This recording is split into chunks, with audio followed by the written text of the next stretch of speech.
you so much, Thank you, Bianca. Before starting, I just want to say we received a few emails regarding the topic of this program being Islamic nonviolent resistance. And just to clarify, we are going to be lifting up voices and perspectives of the Islamic faith from our speakers for this webinar, but that the Sahrawi liberation struggle is something that that is supported by Sahrawis regardless of their faith or political background. So today we are gathering to discuss the Western Sahara, which many of you know is Africa's last colony. And this webinar is urgent because on October 31st, the United Nations Security Council betrayed the UN's commitments to the people of the Western Sahara by adopting Resolution 2797, effectively declaring it part of Morocco, an autonomous region of Morocco. And this outrageous resolution, championed by the United States and France, is a direct assault on the rights of the Sahrawi people, their hopes for self-determination, and their 50-year nonviolent liberation struggle. It is an atrocity imposing neo-colonial control on the Western Sahara with the UN insignia on it. And to discuss this watershed moment and how Sahrawis have been sustained by the nonviolent teachings of Islam to actively resist Morocco's brutal occupation for 50 years, and prior to that colonization by Spain, we'll hear directly from Sahrawi human rights activists, Mulai Sid Ahmed from the Sahrawi Association of the USA, and also Salka Barka of the Western Sahara Solidarity Committee and Karama Sahara. And we'll hear from experts who will share their national and international solidarity work. David Wildman from the Methodist Global Ministries UN office, and also Matt Meyer, Secretary General of the International Peace Research Association. So to learn about the history of the Western Sahara and its 50-year liberation struggle, I would like to turn now to our first guest, Mulai Sid Ahmed. Mulai Sid Ahmed is an alumnus of the Li Po Chun United World College of Hong Kong and co-founder and assistant director of the Sahrawi Association USA. He's a passionate advocate for the people of the Western Sahara, dedicated to advancing human rights. And he was born and raised in the Sahrawi refugee camp of Smara in Algeria. And this being born in exile has shaped his view of the situation, the nonviolent struggle, and his longing for homeland.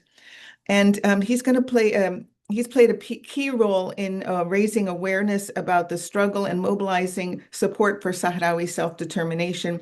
And he collaborates with international partners to amplify the voices of the Sahrawi people. In addition to his advocacy, Mulai is an accomplished IT consultant, and he leverages technology to advocate for his people at a global stage. So welcome very much, Mulai. It's really an honor to have you. Thank you, Susan. I truly appreciate the opportunity and the kind word. And thank you to everybody who is taking the time to learn more about the people of Western Sahara struggle and the support of the people, the injustice anywhere around the world. So I appreciate it. To start with, like you said, I was born and raised in the refugee camps, and to many of you who are not aware, or for those of you who are not aware what the Sahrawi refugee camps, what led to the exile of the Sahrawis. And to go briefly, Western Sahara was a Spanish colony until late 1970s, where as the decolonization movement started across around the world, the Sahrawi people also were entitled to speak, entitled to an independence, entitled to a self-determination. The people of Western Sahara at the time surrounded by Morocco and Mauritania, they decided to take the Western Sahara case to the International Court of Justice, as both of them kind of claimed sovereignty, or claimed the historically they have ties to the land. The International Court of Justice ruled that the people of Western Sahara has no historic tie neither to Morocco nor to Mauritania. This in turn resulted in Morocco starting what you will hear of as the Green March, or what we like to call as the Red March, as you may hear it advertised as a civil march from the North Morocco, or from Morocco really, to the north of Western Sahara, exactly going to Laayoune. It is nothing but another approach of colonization, forcing the civilians to step in, but where the Moroccan military was actively bombarding anything that comes in front of it, any Sahrawis. This sparked what we know as the Madrid Agreement, by which the Spain at the time was really facing many challenges, including their old fascist regime, or dictator Franco was in the deathbed, which kind of forced Spain to reconsider its option.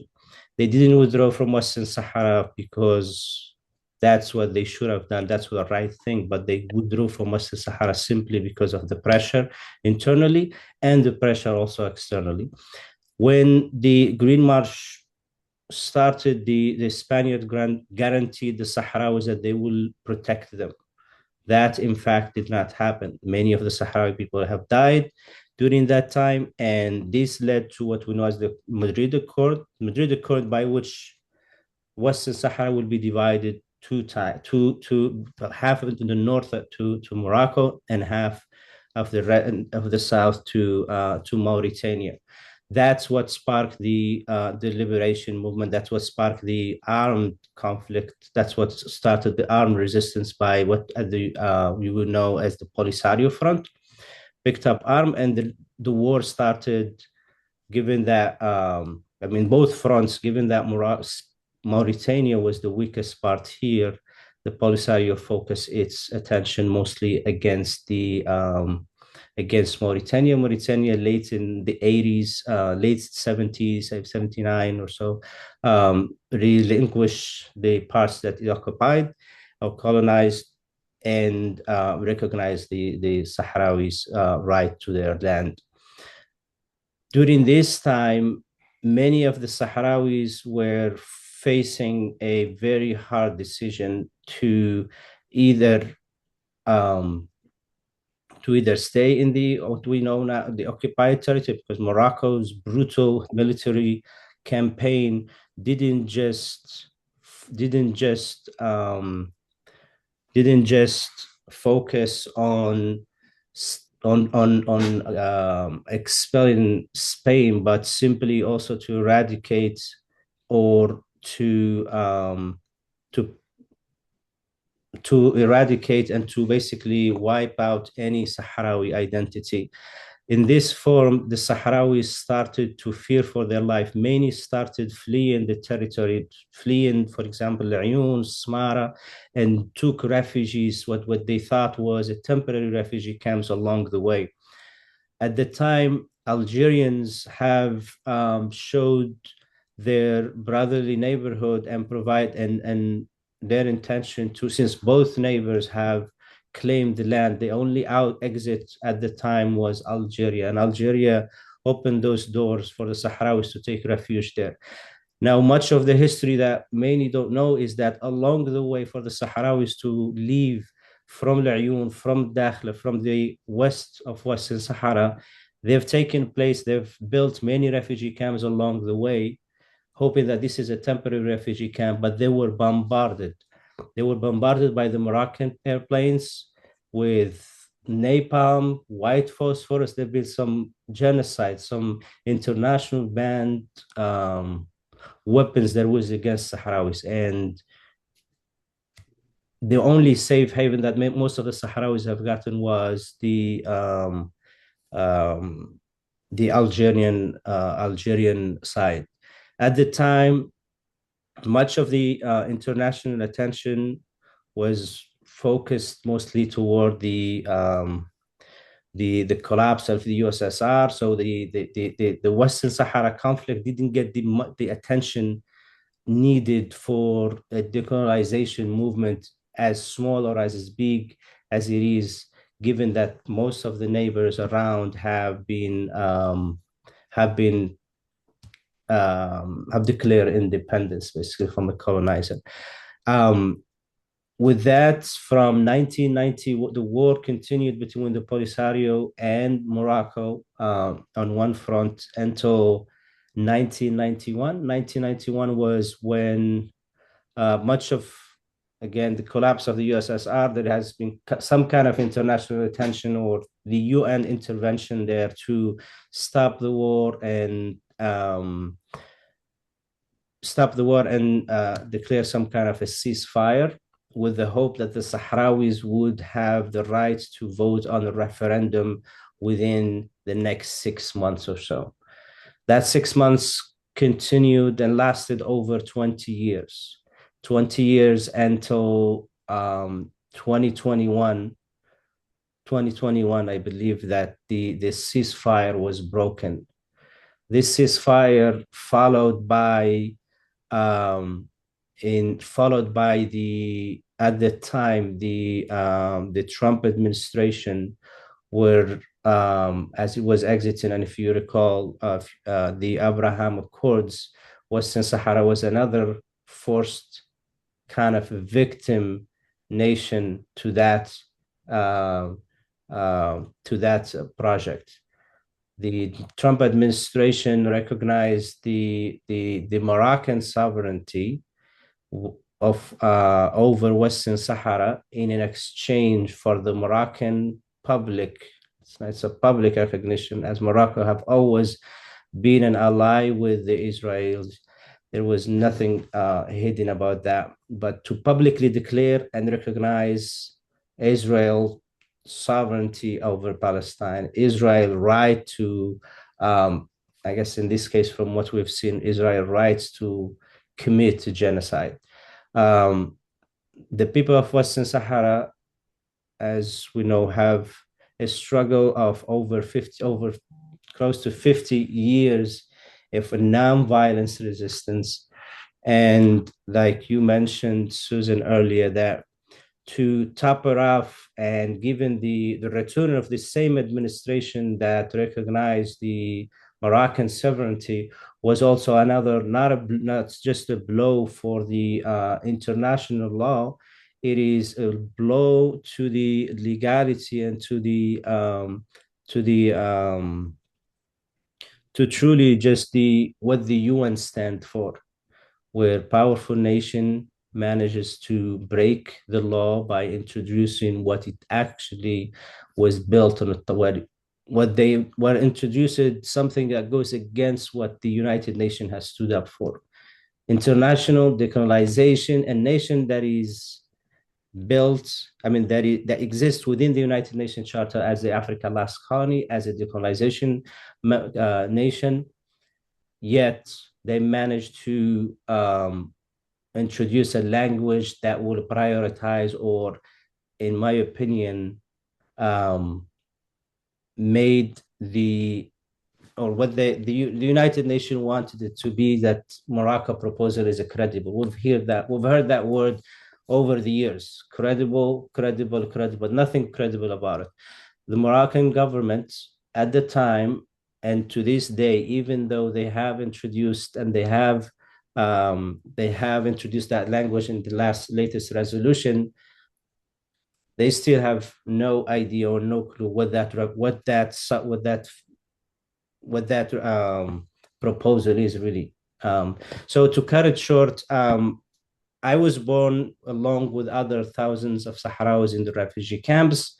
Most of us lived without access to water, without access to electricity, for many, many, many years. The lives in the refugee camps, and if you are not familiar with the with the with the with the climate over there, it is extremely hot and extremely cold in the winter, and relying on some adobe bricks, relying on international humanitarian aid, relying on organizations, non-government organization. The people of Western Sahara have managed, specifically women, at the beginning during the war. They managed to build those refugee camps, institution, education centers. They've managed to uplift themselves, and with the support of the Algerian government, there was much more support in terms of education. For instance, I've attended schools for many years in Algeria, like the number of other Sahrawis. And eventually I was, there is this called International, the United World College. There are so many opportunities for school, for example, a scholarship that you have to be, take some kind of exam, and as an opportunity to raise awareness about the conflict of Western Sahara. And one thing for sure we all agree on here is that the biggest challenge that the people of Western Sahara face is the sheer lack of awareness. Nobody really knows about Western Sahara, and for a reason. There is the Morocco plays a crucial role in lobbying across the globe, not just at the United Nations, not just at the US, but also many on the Arab front too. There are many nations in the Arab world that they're not allowed to either also speak against the people. The people are with the people. It's the governments that are set up in such a way that protect their longevity. So I hope I covered most of the history, but feel free to ask any questions after. Thank you. Thank you so much, Mulay. A few follow-up questions. Going back to the UN referendum for the MINURSO peacekeeping mission, in fact, a lot of people have likened that similar to the Oslo Accords, because this was an agreement under UN cover that actually then, under its auspices, what happened, in fact, was not a peacekeeping. The referendum was stalled for many years. It never happened. But during that time, during those 20 years, tens, hundreds of thousands of settlers were sent in by the Moroccans to change the facts on the ground and change the demographics of the Western Sahara. So that said, I'd like you to explain to our audience now what is it that makes Sahrawis distinctly different from Moroccans? Why aren't they Moroccans? If you could touch upon, for example, the language, culture, everything. Absolutely. Yes, that is a great point to raise, as Morocco truly invested a lot of money during that referendum preparation, that they really made a fool of themselves at the time. It was very clear that the Moroccanization of the territory in such a short time, by bringing settlers, teaching them the language, setting camps, literally by teaching them the Sahrawi way of living, the language, the traditions. You cannot teach that something that was brought or created for generation and generation. The people of Western Sahara are distinctly different than the Moroccans, period. One, we can speak about the language. Yes, we share a religion. Islam is the predominantly religion in both Morocco and Western Sahara. The Sahrawi people are majority nomads. They speak Hassaniya, which Hassaniya, for any other language or dialects, if you are a foreigner, if you are a stranger, all it takes is a few words and you will figure out where you're from. Like, it doesn't matter how fluent you are in my language. I would always have an accent in English, right? So it is very distinct in a lot of ways. There is, I mean, even Mauritanians are very close to Western Sahara, way more close to Mauritania in terms of the culture and the tradition than Morocco, but they're still distinct. I think many of the people who've been in that area for a while will realize there is slight distinction between the two. But to get to your point, Susan, the role Morocco played to influence the vote have played crucial role in leading to the abandoning of that approach, and that's linked to what I said earlier about Morocco autonomy plan, federation, whatever plan that they are trying to propose. When the Moroccans realize that there is no way they can win this referendum purely by bringing settlers, by Moroccanizing the territory in such a period of time, they've decided to abandon it completely. It was a clear step as the people of Western Sahara really truly wanted nothing to deal with Morocco, nothing to do with Morocco, and it has been since for that 20 years. The UN has been basically betraying the people of Western Sahara. And later on, when Salka speak about the human rights violation and the atrocity under the police state, it will be clearer to you that this is a non-brainer for anybody to live. Nobody would like to live under an occupation, a colonization, a new colonization of any form, when you are not given the freedom or the right to speak, to protest, to demonstrate, let alone to exercise your own culture, where building a tent become a crime. That's if you are trying to cherish that territory, building a tent become a crime. Building a university is a red flag. There are just so many indicators that the people of Western Sahara and the way Moroccans treat them is a signature of this is not their land, and it will always be that way no matter what. Yeah, and in fact, in the UN referendum process, Mulai, as the Moroccans kept sending in Moroccans and to register for the referendum, the process ruled them out.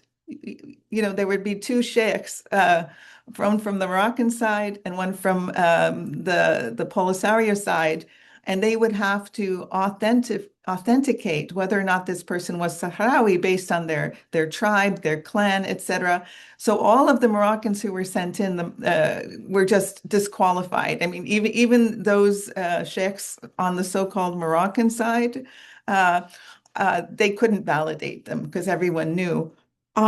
Before going on to Selka, our next guest, could you talk a little bit about your faith as a Muslim and how it informs your approach to this oppressive occupation? And just to lift up now, to my knowledge, there has been no case of terrorism ever conducted by Sahrawis. There is no case of the murder of civilians by Sahrawis. So if you could touch upon that, please. Absolutely. Growing up in that region, that side of the world, really, as I mentioned earlier, Islam has been our faith. I think the majority really of that region is Muslims. And as the member of the Muslim or Islam faith, it is, we go by many rules. There is many basic rules. Is treat people the way you want to be treated, really boils down to that. Um, the and this is also the essence of, and I'm not here to put that two religions could really collide based on one existence over the other, but the fact that Morocco is a Muslim country, the fact that Western Sahara is another, Algeria is another, Mauritania is another, all Muslim countries, it is very painful to see your brother in faith commits the atrocities, commits the lies, commits the heinous crimes against humanity, against, forget about the international law and human rights law. This is really purely from the religious standpoint. How can you bombard refugee camps? How can you build and bury kids and family alive? How can you, as a Muslim, do that? Second thing is during the 9/11 era, at the peak of the war on terrorism, many nations, or the United States foreign policy has really encouraged or supported any efforts to combat terrorism, or what's mainly called the so-called terrorism in some places. So, for instance, Morocco jumped on that bandwagon and done everything possible to link the Polisario Front, to link the Sahrawis to terrorism. They've attempted, they've invested, they've faked attempt, they've themselves recruited some of their intelligence to really act as to find somebody that will act as a Sahrawi, speak Hassaniya, even like I think they managed halfway to find some guy. His name is Sahrawi, literally. This guy and Sahrawi, and they said that guy is Sahrawi. We're going to focus on this to link the Polisario to terrorism, simply to discredit the Polisario, the Sahrawi people struggle, and to declare the Polisario Front as a terrorist organization for, on the U.S. side, right? So they've attempted many times and failed. To my knowledge, and like you said, Susan, I do not recall any sort type of act by the Sahrawis in a form of terrorism. The people of Western Sahara have proven to the world that they are a non-violent people who seek peace, people who've asked for nothing but their rights, people who appreciate their neighbors, people who truly have done everything possible in a peaceful resistance way in every form and shape to gain what's their rightly theirs. Terrorism is yes, the terrorism exists, but terrorism to some others really is a means to an end, and that's what Morocco have done so many times and really fail. And I know that the people of Western Sahara know that from day one. They know that it's not in the best interest for Sahrawi people to be in that box, anyways. So what Morocco is trying to do is trying to do something that we've tried. Our struggle have proved otherwise. That's the nonviolence is the Sahrawi signature of resistance. That's one. I will skip into violence. Terrorism is absolutely nothing I have or I've foreseen Sahrawis taken. Thank you so very much, Molai. That's a really comprehensive background of the Western Sahara modern history. I'd like to turn now to our next guest, Salka Barka. And Salka is a Sahrawi American human rights activist, advocate, multilingual communication specialist. She's co-founder of Karama Sahara, an initiative dedicated to defending human rights and amplifying Sahrawi voices. She has an extensive experience in language services interpretation and advocacy for asylum seekers, particularly Sahrawis facing transnational repression. Salka has collaborated with legal teams and humanitarian organizations to document human rights violations, human trafficking, and the rape and torture of women by Moroccan forces, including the case of Sultana Haya and her family. She is the co-author of The Nonviolent Struggle for Self-Determination in Western Sahara, published by Palgrave Macmillan, 2009. and has appeared on international podcasts, including Between the East and West 2025, discussing life in exile and human rights violations in the Western Sahara.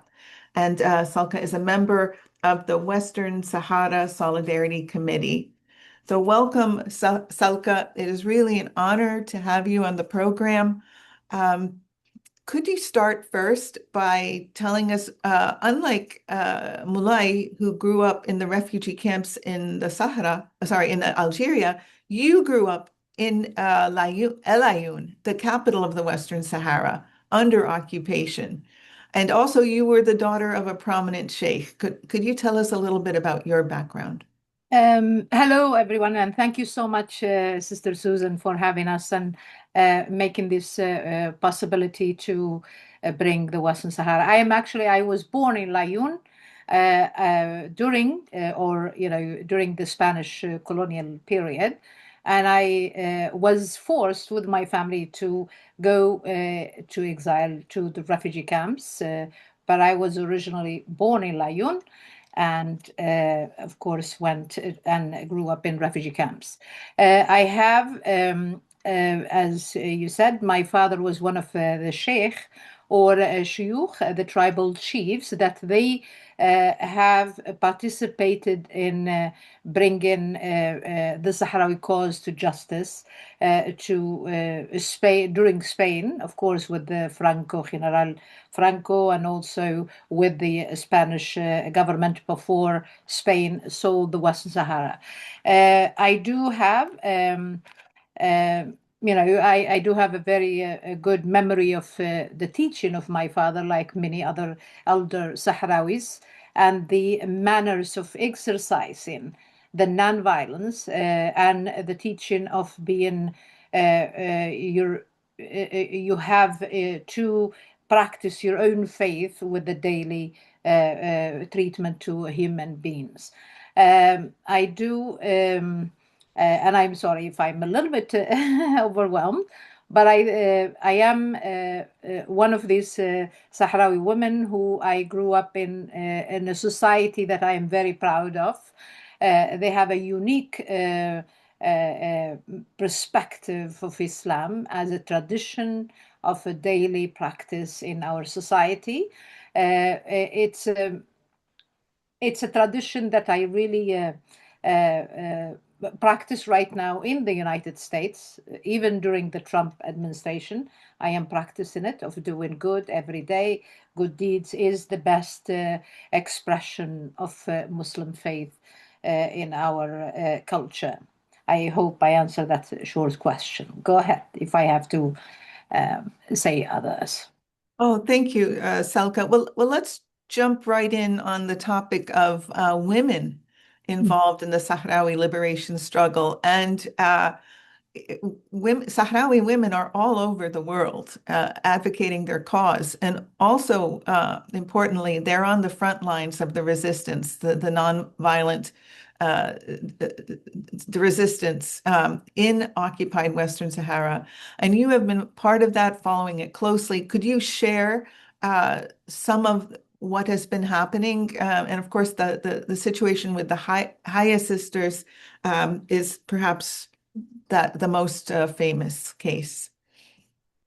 Sure. I want to emphasize here that, like Mulay mentioned earlier, that the Kingdom of Morocco is a Muslim country that have this facade of leading the Abraham Accord and having this, the theatric that they're going to do so much for the Palestinian, for Jerusalem, for etc. But I want to also remind you that the Muslims, or the Sahrawis, is a conservative, a beautiful society that exercise Islam as well.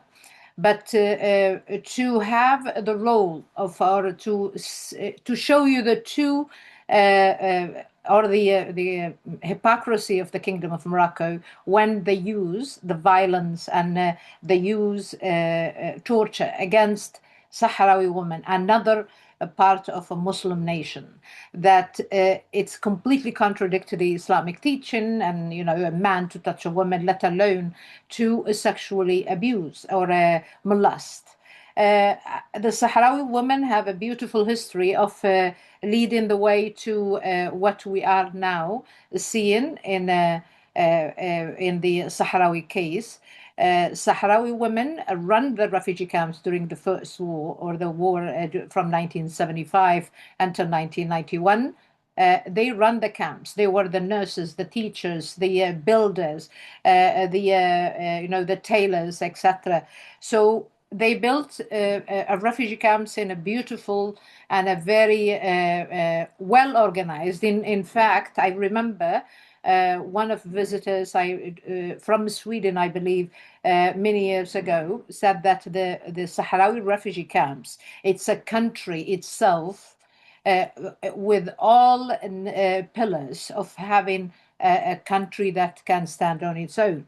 That's because of the effort of the women took their part or the role to run the refugee camps. They did everything. They raised children. They raised awareness also abroad. But for the Sahrawi women under the occupation, they did not stop not having a role. Rather, they led nonviolence protests. They led the resistance to the occupation of the Moroccan forces, Moroccan military. Sahrawi women under the occupation, they practice every method you can imagine, from traditional clothes, which is the Sahrawi malhfa that I wear right now, is a protest method. It's a protest to say to the Moroccan occupation, the military, the soldiers, everyone, I will not bow to the occupation. I shall resist with even the malhfa. The women or the activists that I worked very closely with is the Khaya sisters, which is they taught me an amazing lesson of being courageous and having an amazing way of resisting non-violently, despite all the violence that they had to go through. When Sultana was on a live video with me and with others, and said that I was raped by Moroccan secret or by Moroccan security, the occupation. When she said that, and a society like ours, a society that is so conservative and so close to each other, when she said that, and she said it's not my fault, I was punished. I went through so much of abuse, and this is coming from a Moroccan agents, Moroccan military occupiers, that is another Muslim nation. How could that happen? How could that be accepted to the international community? How can that be allowed to have almost over 500 days of two sisters and their 85 years old mother to be allowed to be tortured and not to have any or very little was done until, of course, the UCP got involved, which is an American volunteers, an American project that interfered. For so many others, other women in the occupied territory, I really feel absolutely saddened that I cannot provide more that I can to support their struggle, because on every day, for example, just on the 10th of December, a couple of days ago, there is Mahfouda Fqir and I think another her companion. They were molested in a day, in the broad daylight, without even having the Moroccan agent being wearing masks or trying to hide from cameras. They were doing it as a proof that the United States gave the Moroccans the green light to do whatever they want. They know that they're not going to be held for their atrocities.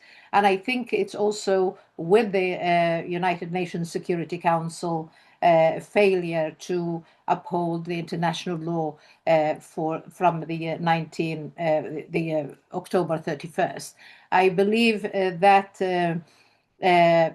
just to give some perspective to some new people coming to this webinar, I think the best way to describe the Sahrawis are those, the similar of a victim of violence. A woman will say that been continuing to go and look for protection order, restraining order against the abusers, and every time they fail because they want the victim to go and serve the abuser. And I'm using this message because that's part of my work as an advocate to stop violence against women here in the United States. So imagine that's what happened to Sahrawi women, Sahrawi people. Every time they go to the United Nations, they go to the international law, they are either ignored or maybe, just the same example of, having to serve or having to have the Moroccan government to be acknowledged as to not, but it is a Moroccan military occupation. And a lot of people say maybe perhaps it's just, it's another Muslim country. Why don't you just get along? No, occupation militarily. And I did forget to say this. When I was only a toddler, but I remember my mother, who passed away in the refugee camps, telling me that she can feel the land in Western Sahara, in Layun, while the tanks are approaching to Layun. My family left maybe a few hours before Moroccan military surround Layun. So to have this, these memories and this violence against my own people, how would I not speak the truth? Moroccan occupation is violent. It's not exposed to international media, etc. But maybe this is a task for someone who wants to be accredited for bringing the truth. There are more crimes committed as we speak in the Western Sahara, in every form you can imagine, from poisoning, from plundering, from forcing Sahrawis to the sideline. And I hope I didn't speak too long, but I'm happy to take any question if you like. Well, Selka, there's so much to cover and the layers and layers. I mean, you speak about your mother hearing the earth tremble under the tanks. And I've heard Sahrawis talk about their intimacy with the land. They know every single footstep of the Sahara. They know every single sign of where wind has blown, where animals have crossed, and have been having their camels and their goats pastured. They know this land so intimately. This is the land that they have lived on, and also to say, have crossed over throughout the centuries to other lands as their animals search green, whether into Mauritania or Senegal or Algeria, that their existence with the land is something that predates borders that were imposed by colonial empires, and that they did so with peace and friendship. I also want to just touch upon the point for our listeners that Nelson Mandela and the African National Congress recognized the Western Sahara as an independent country in the early 90s. And all Arab countries, with the exception of Morocco and Egypt, had recognized it until in recent history. Some countries, such as the UAE, started to view the Western Sahara as a settler colonial enterprise, such as the UAE, for example, in conjunction with Morocco. So we are in a period where international law has ceased to be followed, where Islamic law between Muslims has ceased to be followed. And I want to thank you very much for your comments. We're going to move on to the next speakers who will talk about international and national approaches to support the Sahrawi liberation struggle. But in this climate, when it's really hard to depend on people or we put our trust in people and countries and fellow Muslims to do the right thing, the Sahrawi people put their trust in Allah. So before going to our next guest, who is David Wildman from the Methodist Global Ministries UN office, we would like to play this video clip of a woman singing about putting her trust in Allah. So thank you, Sister Selka. We'll be back for questions with you later. Thank you.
Our apologies for the poor video. Let's move now to our next guest, David Wildman. David Wildman serves as the main representative to the United Nations of the United Methodist Church's General Board for Global Ministries. He brings over 3 decades of experience in faith-based international justice work, including sustained advocacy on issues of occupation, human rights, and corporate accountability. He holds a master's in divinity and a master's in philosophy and social ethics from Union Theological Seminary in New York, and has long worked in mission and UN liaison roles across the Middle East and Asia. David, it's so wonderful to have you on the program. Yeah, should I go ahead? Yes, I was wondering if you could start perhaps by discussing UN Security Council Resolution 2797 of October 31st of this year and what this means for the Sahrawi liberation struggle. Yeah, thank you very much, Susan. I will say the main thing I'd like to focus on before I get to the Security Council resolution is corporate complicity, because I think, I've seen in the chat a couple of folks have said, I had no idea what was happening, the Sahrawi people in Western Sahara, the role of the Moroccan government. And yet, many of us, through our pensions and through the university endowment funds, are already invested in quite a few different companies that are engaged with Morocco in exploiting the resources of Western Sahara. So I just want to kind of say it's in that context then that there was this kind of political deal. And I don't have all the backstory of the political deal, but it's someone had mentioned earlier, it's like the Oslo Accords. It's really kind of terms of surrender of the powerful negotiating with the powerful and cutting deals. And unfortunately, that's often what's happened at the UN is that power politics and cutting deals between governments outweighs the strong import of international law. And so while the UN has very strong frameworks of international law, the enforcement is the weakest part. And so, like, the good news is, though, that they've adopted this.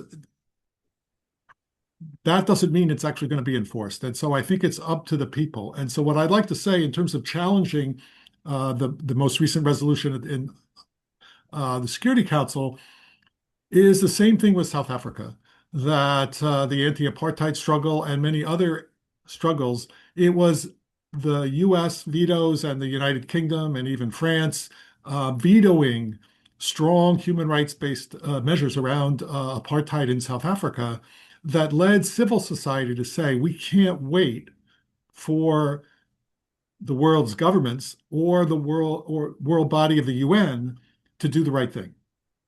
We need to take up nonviolent actions, join with the Sahrawi people as they've joined with the Palestinian people and joined with others struggling under military occupation and colonialism. And so one of the strongest anti-colonial tactics and tools has been boycott, divestment, and sanctions to challenge companies of their complicity with corrupt and abusive regimes. And so I know time is upon us, so I want to just highlight a couple of things with that. There's been quite a few companies taking phosphates, renewable energy, who can argue with solar power, or wind power? But in fact, it's been the Moroccan government imposing this in Western Sahara and then using that, exploiting that resource. And that's all a violation of the Geneva Conventions and other international law. I won't go into all the details, but I'm happy to answer questions if folks would like that. Fishing as well. And the European Court of Justice has ruled against this, as have the International Court of Justice that you mentioned earlier. And yet, governments are all too willing to kind of look the other way when there's a convenient political deal to be had. So in that context, it was actually around the same time in the early 70s that churches and universities and trade unions in the United States began to see that they could use shareholder engagement as a way of challenging companies on a new front. You could be demonstrating in the streets, you could be doing boycotts, but you could also engage as shareholders and show up at annual meetings and at least make the CEOs of companies sweat and know that they were doing the wrong thing and say it to them directly. And so in that context, we began to look at things, and I'll just share an example of the United Methodist Church here. We've been pressing with companies around Palestine and their complicity with Israel. We've been pressing on companies with the Western Sahara Resource Watch. And if folks want to, I would really urge you to look at the Western Sahara Resource Watch website that has lots and lots of excellent background papers on corporate complicity in various sectors. And so I don't have time to go into that, but I really encourage folks to look at that. And so one of the things we did was we said, as shareholders, it's frustrating. It often does not lead to the change you want, but it adds some pressure. But with bonds, with government bonds, you're lending money directly to a government that's engaged in human rights violations.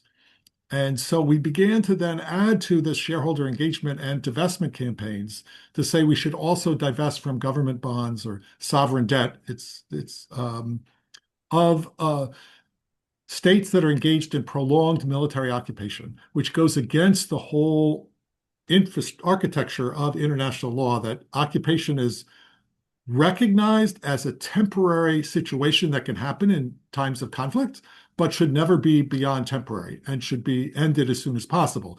And so with Western Sahara, that you have for 50 years, this is way too long for an occupation of this sort, and that was preceded by Spanish colonization. So we began to push, and we submitted the United Methodists for Kairos Response, submitted petitions to the General Conference of the United Methodist Church to say we should divest from government bonds in Israel, Morocco, and Turkey for Turkey's longtime occupation of Cyprus, a segment of Cyprus. And so that passed overwhelmingly last year in 2024. And people said, no, of course, because you buy a bond, you can't engage the government in conversation about the wrong things they're doing. Whereas theoretically, with a company, you can say to the company, stop buying phosphates from Morocco that you know are coming. Stop developing projects in Western Sahara if you're not working directly with the Sahrawi people, but working with the government of Morocco or Moroccan companies. And so this grew, and actually our pension fund developed a screen to exclude some 60 different governments that putting together a metric of lack of transparency, political corruption, and extensive systemic human rights abuses that they should not be investing in. And so I think it's brought Western Sahara to light, as Malay and Sakra shared so powerfully already. But also the notion that we can do something with our investments. And I would say not just our investments, because most folks don't own stock personally, but through your pension funds and through those that are at universities, students, faculty, et cetera, to examine what are the companies that you're involved in. And if there are companies doing things in Western Sahara with the Moroccan government, then that should stop. And I'll just say one last example of where this can really make a difference is in 2017, there was a vessel that had a Moroccan company's phosphates that they had extracted from Western Sahara, and it stopped in a port in South Africa. And the South African government seized the vessel and said, you have stolen goods on your vessel. Those phosphates belong to the Sahrawi people. If the Sahrawi people want to come and collect their property, that's fine. But if they're not, this vessel's going nowhere.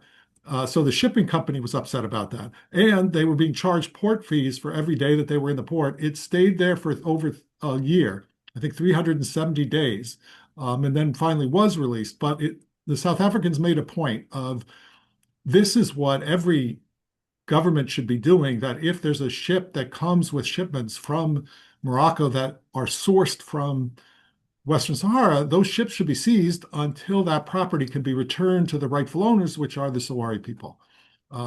That's a long struggle. I don't want to pretend it's easy, but I think it's important that it can be done because it has been done. And we need to just urge trade unions, universities, churches, other faith organizations to all join together in this work to support the Sahrawi people in their struggle for self-determination.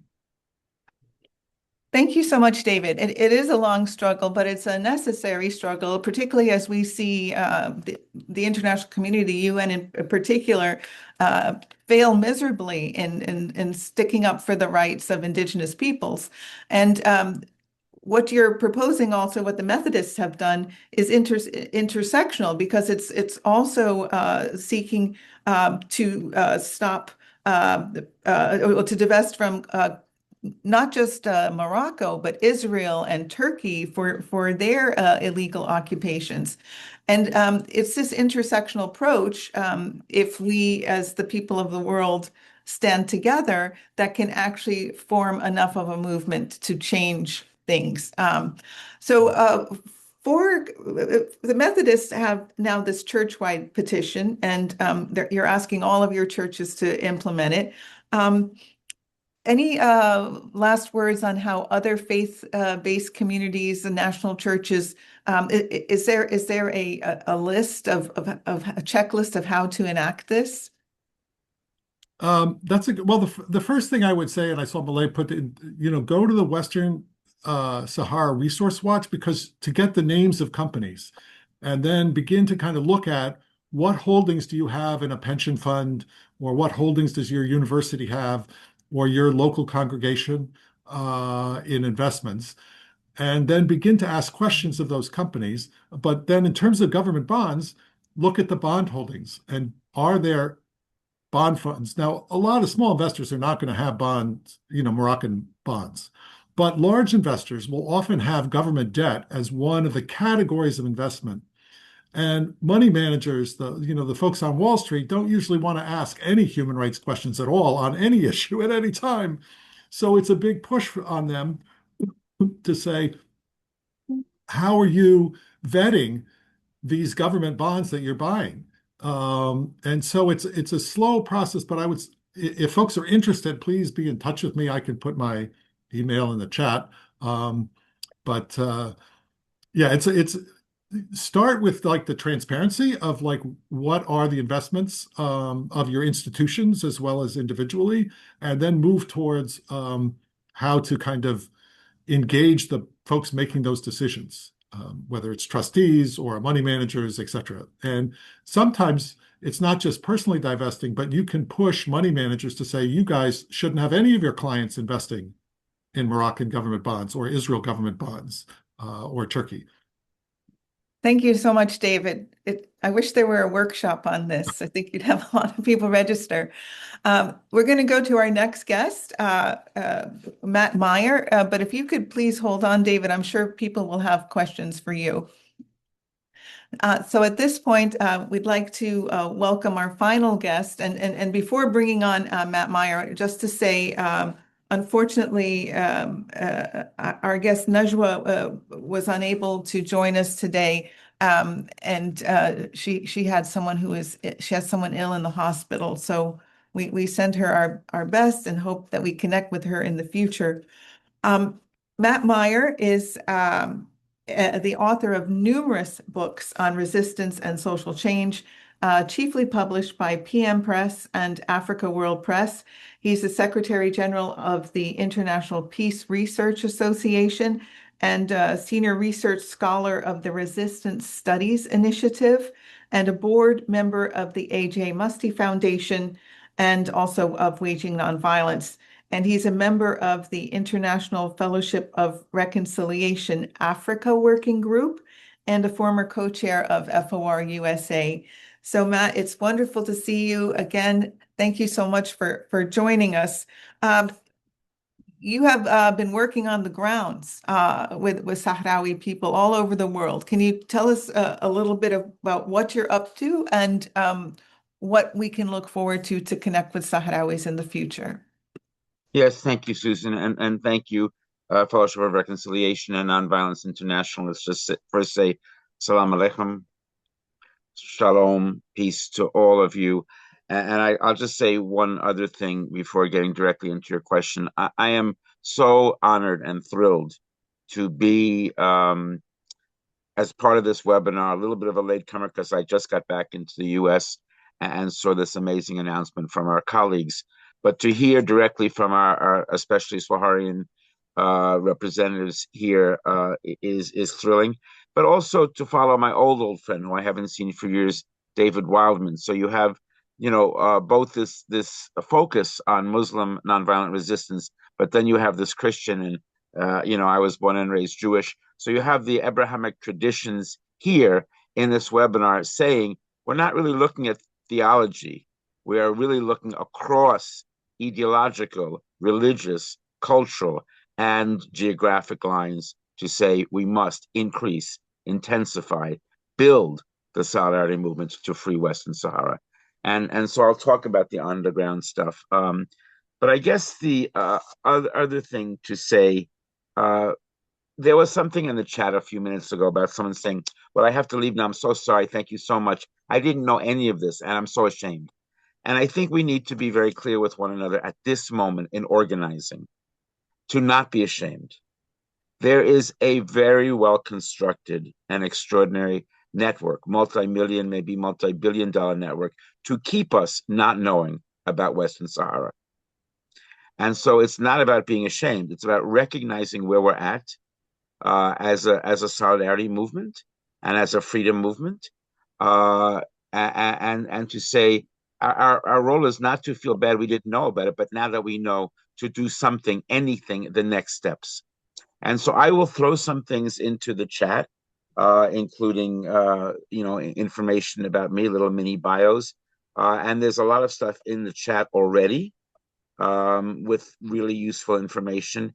But it's also to say very clearly that if you do nothing more than tell your own network of friends and family and colleagues and coworkers about this place you've heard of, Western Sahara, that you didn't know about before, or if you knew about it, some new things about what's happening to free Western Sahara. If you do nothing more than that, that is great.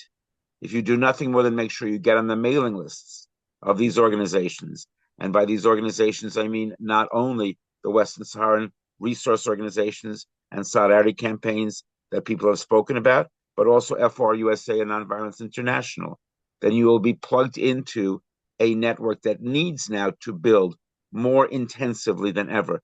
So not knowing is no longer an excuse, but not something to be ashamed about. It's our job now that we know something to do something. I'm going to talk about two initiatives, 1 minute each, very quick. But there has been something that also no one should be ashamed about not knowing, because it hasn't been a very public part of the work. But about 5 years ago, a group of people, mainly frontline, mainly nonviolent activists from still colonized and still occupied territories, formed a network called the Occupy People's Forum.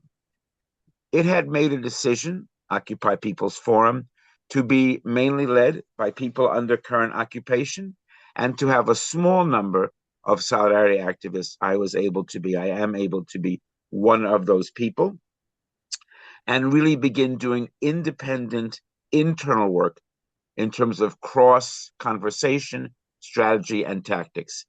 There will soon be a public website, inshallah, within the next month or two, so people can Google Occupy People's Forum and find it. And there is one webinar that this group did in conjunction with a group called Solidarity 2020, and I'll put the link to that webinar in the chat in a moment.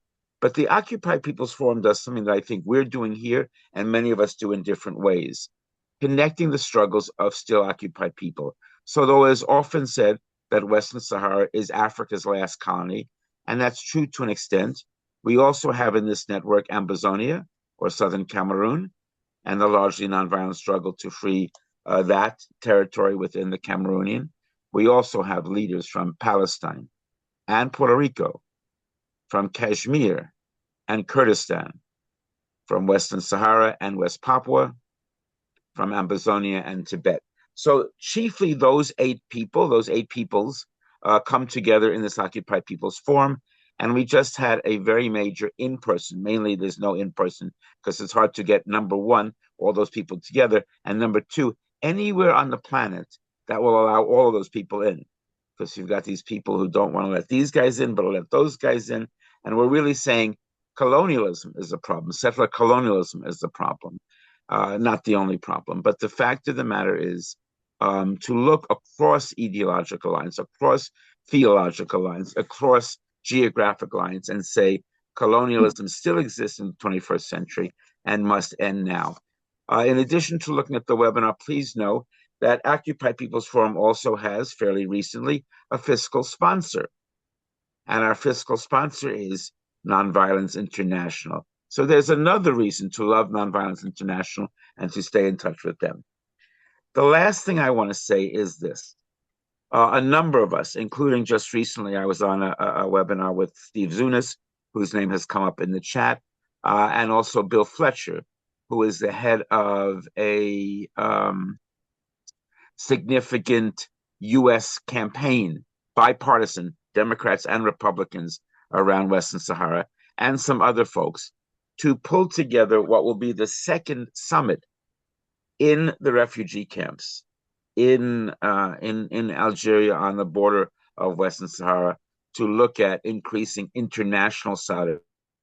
And people should know about that, even if you can't go out there, but certainly leaders of Methodist Church, of FOR, of Nonviolence International, and the other organizations that are here should consider trying to get out there. The first one was a year ago. International Peace Research Association and others were involved in it. Greta Thunberg actually was one of the participants there, and it made some headlines. The next one is going to be in January of 2027. So we have a little more of a year away, and a group called Solidarity Rising is going to be coordinating that, and I will put that information in the chat in a minute as well. But it's to know that these kinds of things are happening even though they're under the radar, even though they're not so well known. And from my perspective within the US, and I think this is a global issue as well, certainly in terms of coordination, we are still at a very basic level. There has been a historic solidarity movement that has a connection with Polisario, and that's fine, and that's good. And then there are individual initiatives like the ones David spoke about in the Methodist Church. But in terms of really building a robust coalition against Moroccan occupation, against 21st century colonialism, in favor of freedom of Western Sahara, we are building it now from the ground up. We are building it through webinars like this one. And we're building it by having every single person on this webinar. Again, just talk to your friends, your family, your coworkers, because most people don't know. And not knowing can no longer be an excuse. Education is the first part of these campaigns. So check out all the things you'll see in the chat. Stay in touch with FRUSA and Nonviolence International. Be in touch with Solidarity Rising, Solidarity 2020 Beyond, and all of the campaigns in Solidarity. And together, we will free Western Sahara, inshallah. Inshallah. Thank you so very much, Matt. I would like to be one of the first to sign up to attend that conference, inshallah. You mentioned Stephen Zunis, and he just published an amazing article, which I'm putting in the chat, and on this recent development with the new UN Security Council resolution. And I'll quote one short paragraph.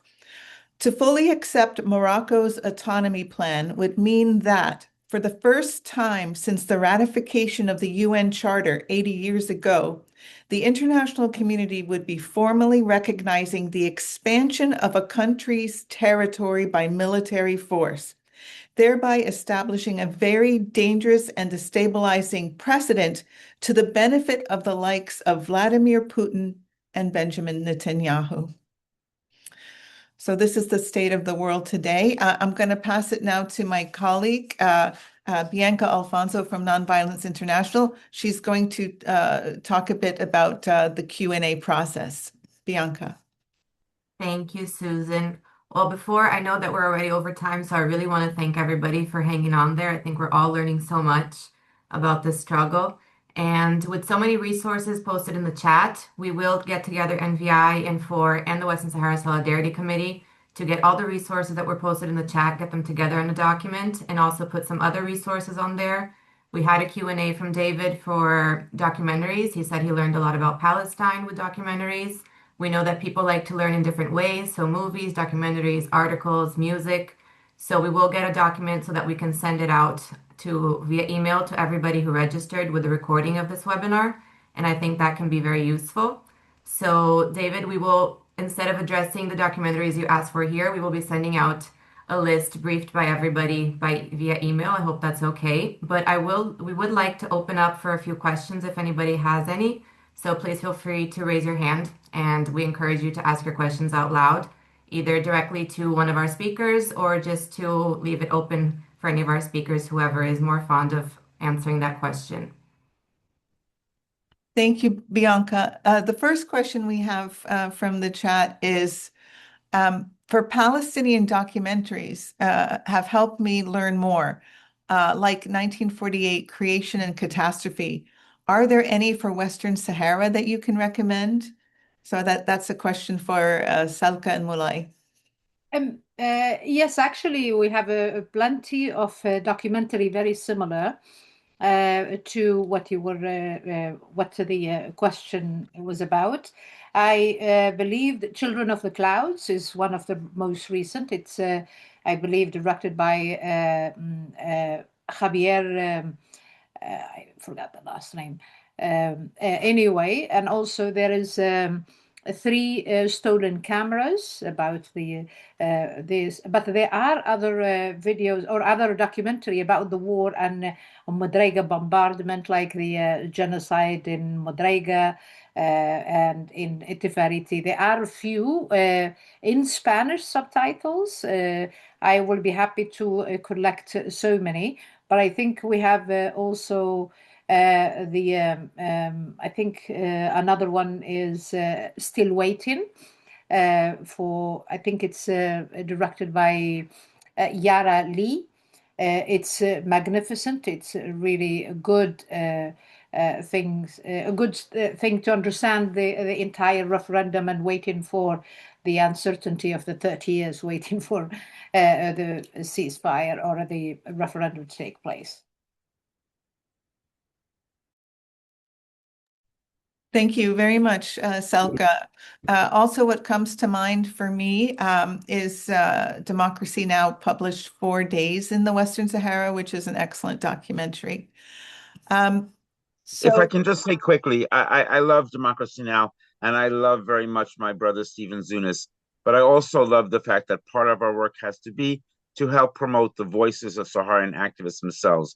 We are not the experts. We can help facilitate their expertise. So in that spirit, also to say that one of the Saharian partners of the Occupy People's Forum is a group called Equip Media. I will put in the chat now their YouTube channel. It is a very excellent free way of quickly just subscribing to a YouTube channel that does updates regularly of a video nature to learn about long-term, historic, and also momentary day-by-day injustices happening. Equip Media Sahara. Thank you for that point, Matt. Let's bring back Bianca of Nonviolence International. She's put a question in the chat, but Bianca has also joined in the resistance struggle to support folks in the Western Sahara. Bianca, what are your questions? Well, we got some questions that people would like to learn more about the new culture of the Sahrawis, and also if there are any efforts that Moroccan civilians put into to dialogue with the Sahrawi people, or any sort of effort to change the narrative. So is there any effort from Moroccan settlers, and then they say like civilians and not Moroccan soldiers, so I think they mean Moroccan civilians and Sahrawi people in the occupied territories. Salka, I don't know if you would like to answer that one. Yeah, I think sorry that I'm taken over without asking. I have, this is an excellent question, but I think the word civilian Moroccans, there is no such when they are in the occupied territory. They are settlers, as they have no right to be there. They are part of an occupation, a military occupation, and forceful occupation. They are becoming, I think one of the speakers mentioned that how many, so many groups that they have lately during the referendum process brought thousands of new settlers. In fact, not only they brought them in, but they made everything possible for them to own, to buy, and to have absolutely no issue with having to settle there. And they have no taxes. They are completely waived from tax payments when they move to Western Sahara. To the occupied territory. But just for people to remember that in the beginning, from 1975 all the way to 91, the settlers were numbers, mostly families of the military occupation personnel or the occupiers, and limited to those groups. But from the 91 all the way, when they knew that the referendum is not going to take place, they fled the Western Sahara with literally double of the number. Now Sahrawis are either 1, 2, maybe 4 or 5. I don't have exact number, but they are the minorities in Western Sahara. And one point that I really like you to keep in mind, that the hospitals, the one hospital in Layun, for example, Bil Mahdi, which is called by the Sahrawi activists as the torture chamber, that hospital, the workers or the doctors, the nurses, the staff, particularly doctors, are the punished malpractice doctors from Morocco, from the Kingdom of Morocco, and they are sent to serve their time in Western Sahara under the occupation. That's a crime against humanity, to bring a criminal and to use so they can practice in the Sahrawis. That's another thing, and I apologize if I forgot it earlier. But there are many places that if right now, today, if there is an organization of investigative journalists or someone that will be allowed to be freely, they will find the most silent genocide in Western Sahara. Sahrawis are showing a lot of illnesses that are related to something specific for Sahrawis. Camels are poisoned. Water is now have chemicals, have many other things that it's absolutely poisonous. Birth of the Sahrawis, and the Sahrawis, when newlywed or women, new families, the birth is 0.1 perhaps, comparing to the Moroccan settlers, like 6 children in a couple of years. Sahrawis 1, which is unusual in the Sahrawi culture, to have 1 child or maybe have so many miscarriages. From 2002 until 2024, there are more Sahrawi women and lost or had a miscarriage. Not Moroccans, keep in mind, Sahrawis, nationalities, Sahrawis under occupation. This explained to you there is more sinister things done to the Sahrawis right now in the occupied territory, and I'm hoping that somebody was listening, somebody wants to do some investigation, because if there is any process to peace, from now in these coming few years, there might not be any Sahrawis left under occupation, period. And I hope this answers the question, but it brings you more of the settlement and it's almost like identical to the Zionists doing in the occupied Palestine, what they have done to completely surround them in a corner and to kill them.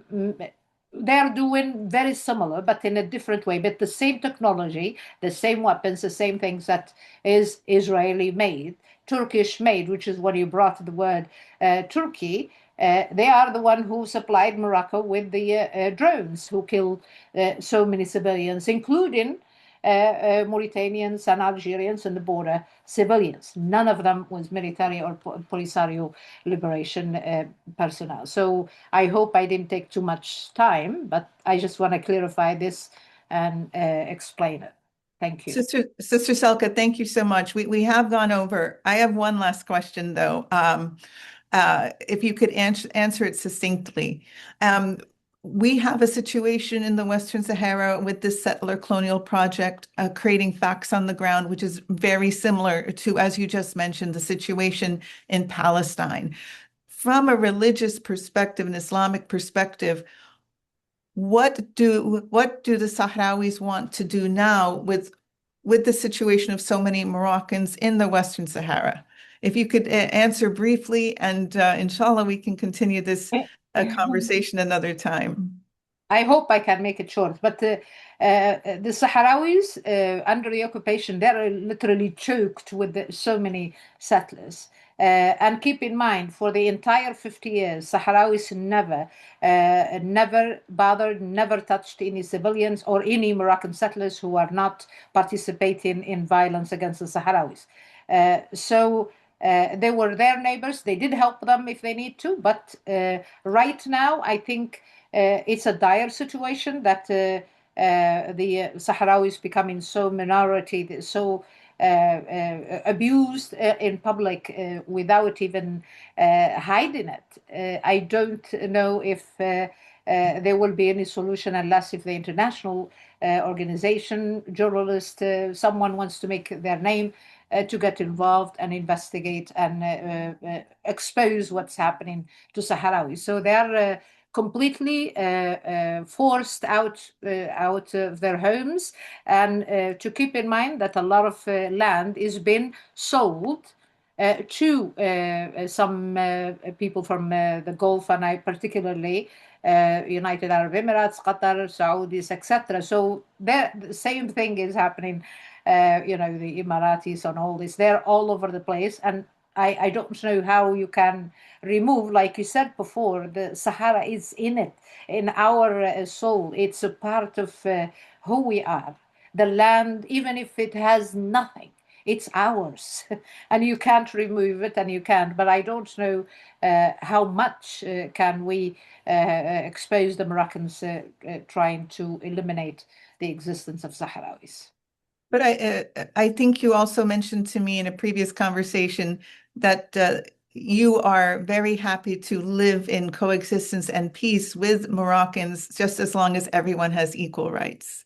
Indeed, I think if we are, and you can tell right now under the occupation and during the whole entire 50 years, which as I mentioned earlier, Sahrawis under occupation never committed any violence against Moroccan settlers that they were brought there, as long as they don't participate in abuse. And I think that speaks volume. We have no problem to be neighbors to Moroccans, but if we are free to choose, that we are free and they are free. And I know that a lot of Sahrawis, they look at Moroccans are also oppressed people, which is, I believe so. We have no problem. We can live in peace, but to respect my right to exist, and so is you, but not under the circumstances of, this dream, imaginary, autonomy that the Moroccans been trying to abolish. But they have to respect my existence as Sahrawi, as the Western Sahara, and I'll be happy to even open doors for them in the future to have a better life if they can't have it in their own land. Thank you. Inshallah, that's a beautiful way to end this discussion. I'm going to pass it now to Bianca with some closing words. Yes, thank you, Salka. Thank you, Susan. Well, we want to thank everyone for listening here today with us. Even though we went over time, it's amazing that everybody stuck here with us. And as we mentioned, we will be sending out resources for everybody to learn more and engage more with us. And as we also mentioned in the beginning, I would like to reinforce that the Sahrawi cause has been embraced by all Sahrawis, regardless of religious or political background, because of the questioning that we got regarding the title, Nonviolence in Islam. But thank you all for joining us here today and for your commitments to nonviolence and nonviolent strategic action for change and peace with justice. And we do need all of you in this work with us to build a future, in the future that we're dreaming of. So we do have some call to actions. All the links that I will mention now will be posted in the chat. So we invite you all to firstly donate and get to know the Western Sahara Solidarity Committee. We're going to post the links to the chat to the new website that we just launched this week. So monthly updates and events to get involved and learn more will be sent out throughout the next year. Secondly, write us to request an in-person or an online speaker in Western Sahara for your faith-based or community group or your trade union. Third, call your senators and representatives wherever you are to voice support for a free Western Sahara or the Sahrawi Arab Democratic Republic and against the Security Council Resolution 2797, supporting a Moroccan autonomy plan, which completely undermines the right of referendum long waited by the Sahrawis to vote for their own country and their own self-determination, which is against the international law. And fourth, nonviolence is not a spectator sport. So NVI, Nonviolence International, has a huge online database of tactics that can inspire you. So however you decide to take action after we log off here today, please reach out to us and let us know. We would really love to connect with all of you. And the recording of the webinar will also be posted to the NVI YouTube channel. So thank you all so much for being here today. Thank you. Thank you very much, Bianca. we're going to close now with a song by a famous national singer, Gia, and it's called "The Western Sahara is Not for Sale." Thank you all for joining. Free Western Sahara. I'm free Palestine. Indeed. Free them Yeah. all, free them all, free the land. And as Zoran Mamdani also said, New York is not for sale. This is a cause for everyone. Indeed. Thank you.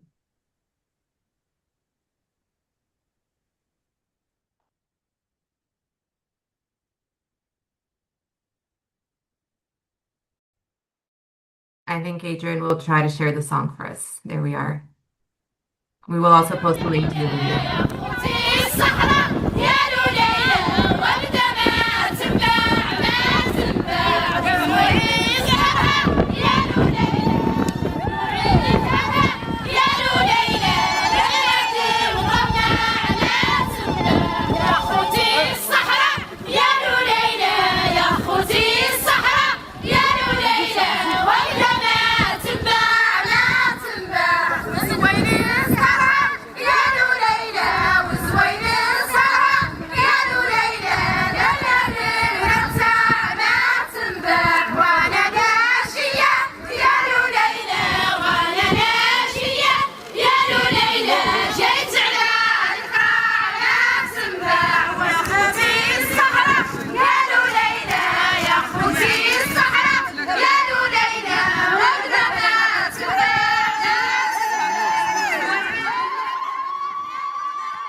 Thank you all again.